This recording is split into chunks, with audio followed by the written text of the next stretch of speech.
Hello सभी को, मेरा नाम है हेमंत सिंह और आज की इस वीडियो में मैं आपको बताऊंगा एसएससी सीएचएसएल एग्ज़ाम के बारे में।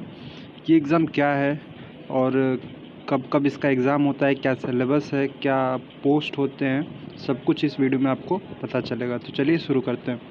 तो सबसे पहले एसएससी सीएचएसएल एक नेशनल लेवल का एग्ज़ाम, मतलब ऑल इंडिया कंपटीशन है। ये सारे इंडिया में इसका वैकेंसी फिल होता है और इसको एसएससी कराती है, स्टाफ सिलेक्शन कमीशन। और इसमें जो जॉब होती है वो group C and group D post के लिए होती है और एक टोटली गवर्नमेंट जॉब है, सेंट्रल गवर्नमेंट जॉब है ये। फिर कंडक्टेड ये हर साल होती है और साल भर में एक बार होती है।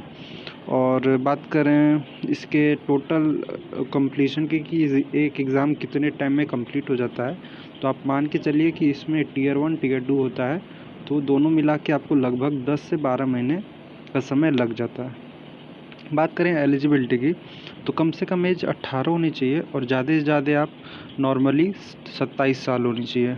और नोटिफिकेशन साल भर में एक बार आती है। और एज रिलैक्सेशन की बात करें तो एससी या एसटी कैटेगरी वालों को 5 साल की छूट मिलती है एज में, और जो फिज़िकली डिसेबल्ड होते हैं उन लोगों को 10 साल की छूट मिलती है। इसका मतलब वो लोग 37 साल तक पीडब्ल्यूडी और 32 साल तक एससी एसटी के लोग इस एग्ज़ाम को दे सकते हैं। आगे बढ़ते हैं।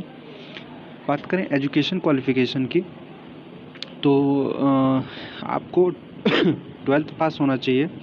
और आप अगर डेटा एंट्री ऑपरेटर के लिए अप्लाई कर रहे हैं तो 12th में आपका साइंस और मैथ होना ज़रूरी है, और वो भी रिकॉग्नाइज्ड बोर्ड या यूनिवर्सिटी से, जैसे कि सीबीएसई हो गया, UP board, Rajasthan board, etcetera etcetera. State board हो और बस रिकॉग्नाइज्ड होना चाहिए। बात करें पेपर पैटर्न की, तो इसमें 2 टीयर में पेपर होता है, एक टीयर 1 टीयर 2 और एक स्किल टेस्ट होता है। तो बात करें टीयर 1 की, तो ये कंप्यूटर बेस्ड एग्जामिनेशन है, मतलब इसमें आपको कुछ भी पेन वगैरह की ज़रूरत नहीं पड़ती है। हाँ, क्वेश्चन सॉल्विंग के लिए आपको दिया जाता है rough paper and a pen, लेकिन आप टोटली इसमें कंप्यूटर पे अपना आंसर टिक करते हैं और सबमिट करते हैं। तो टीयर 1 में 4 सेक्शन होते हैं, इंग्लिश, जनरल इंटेलिजेंस और मैथ्स एंड जनरल अवेयरनेस। सारे के हर सेक्शन में 25 क्वेश्चन होते हैं। मैथ के 25 क्वेश्चन, 25 क्वेश्चन रीजनिंग के, 25 क्वेश्चन जीके के, 25 क्वेश्चन इंग्लिश के। और सारे के सारे हर क्वेश्चन 2 मार्क्स का होता है। इसका मतलब कि टोटल आपका जो मार्क्स क्वेश्चन हो गए 100 हो गए और टोटल मार्क्स आपके 200 हो गए। टाइम आपको 60 मिनट्स मिलते हैं। अगर आप नेगेटिव करते हैं तो आपका 0.5 मार्क्स कट जाता है हर रॉन्ग आंसर पे। पेपर 2 की बात करें तो टीयर 2 जो कि सेम डिस्क्रिप्टिव होता है, इसमें आपको कोई कंप्यूटर की ज़रूरत नहीं पड़ेगी, इसमें आपको खुद से लिखना होगा। 100 मार्क्स का होता है, 60 मिनट का ये पेपर होगा, जिसमें आपको लेटर, एप्लीकेशन राइटिंग या एस्से वगैरह लिखना होगा, जिसका मिनिमम क्वालिफाइंग मार्क्स 33% होता है। आगे बढ़ते हुए पेपर पैटर्न जो कि 3 है, टीयर 3 जिसको स्किल टेस्ट कह सकते हो। अगर आप एलडीसी वगैरह के लिए कर रहे हो तो आपको ये क्वालिफाइंग है, इसका कोई मार्क्स नहीं जुड़ता है। जो भी आपका मेरिट तैयार होगी वो टीयर 1 टीयर 2 के बेसिस पे होगी। बात करें स्पीड की, तो 35 डेटा एंट्री ऑपरेटर, आप देख सकते हैं क्या क्या स्पीड चाहिए रहती है, हर पोस्ट के अकॉर्डिंग अलग अलग इस पर स्पीड चाहिए रहती है। आगे बढ़ते हैं। लास्ट ईयर की कट ऑफ की बात करें तो जनरल के लिए 155 से 160, ओबीसी के लिए 150 से 155, एसटी के लिए 130 से 135 और ईडब्ल्यूएस के लिए 145 से 150। क्योंकि अभी जो वेंडर है वो चेंज हो चुका है और आप लोग देख रहे होंगे कि थोड़ा हंगामा हो रहा है, लेकिन इस साल का तो नहीं पता, लेकिन अगले साल से मे भी सब कुछ सही हो जाए। तो आप अभी से अपनी तैयारी और स्ट्रॉन्ग कर लीजिए, क्योंकि अब तो एग्ज़ाम सीएचएसएल का कुछ दिनों में होना ही है।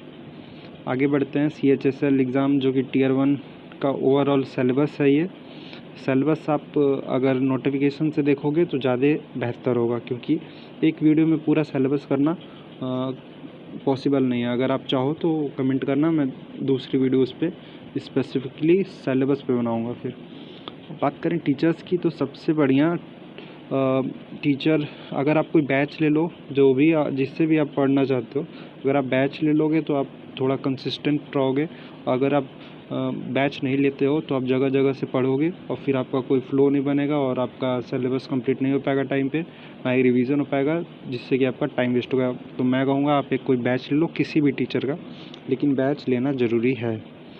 आगे बढ़ते हैं, बात करें पोस्ट की, तो LDC, junior secretariat assistant, postal assistant, DEO, and salary आपकी 30,000 से 40,000 पर मंथ होगी।